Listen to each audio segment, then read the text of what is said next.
class families and small businesses. Some of them supported me. When we came together to repeal Don't Ask, Don't Tell, some courageous Republican senators supported that. I will work with anybody of any party to move this country forward. And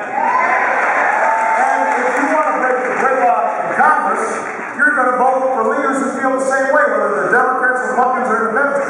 People who are willing to put people first instead of putting elections first.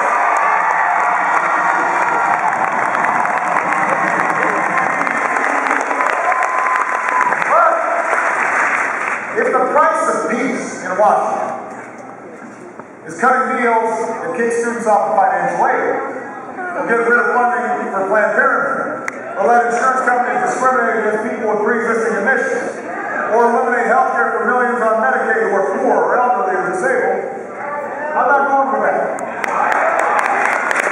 That's too high a price to pay. That's not bipartisanship. That's not change. That's just surrendering to the same status quo that's hurt middle-class families for way too long. And I don't know about you, Ohio, but I'm not ready to give up on the fight. You know, I may have gotten greater, but I'm still determined. I'm determined to help working families all across Ohio. I'm determined to build ladders of opportunity for folks who are having a hard time but want to get into that middle class. And I hope you're not tired either. I hope you're not weary.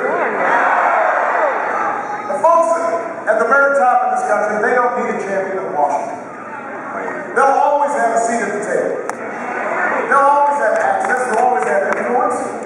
We understand that. But the people who really need a champion are the Americans whose letters I read late at night. Of the men and women I meet on the campaign trail every week.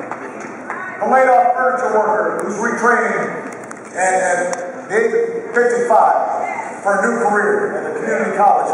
She needs a champion. The restaurant owner who needs a loan to expand after the bank turned him down.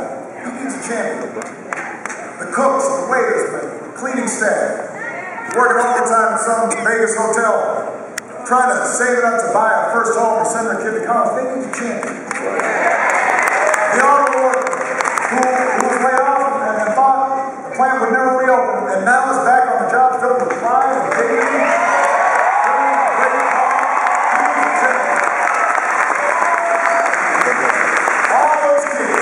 All the kids in inner cities and small farm towns, black, white, Hispanic, Asian, Native American, gay, straight,